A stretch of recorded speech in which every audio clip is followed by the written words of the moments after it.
இந்த ஆட்சியில் தான் சிறுமி முதல் பாட்டி வரை பாலியல் வன்கொடுமைக்கு ஆளாகின்ற ஒரு மாநிலமாக தமிழ்நாடு விளங்குகிறது. இது மிக மிக கேவலமானது, வெட்கக்கேடானது என்பதை நேரத்தில் பதிவு செய்ய விரும்புகின்றேன்.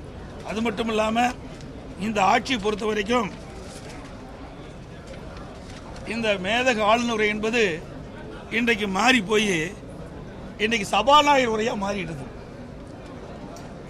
இந்த உரையில் பார்ப்பதற்கு காற்றடித்த பலூன் போல் பெரிதாக உள்ளதை தவிர, பார்ப்பதற்கு காற்றடித்த பலூன் போல் பெரிதாக இருப்பதை தவிர உள்ளே எதுவும் இல்லை.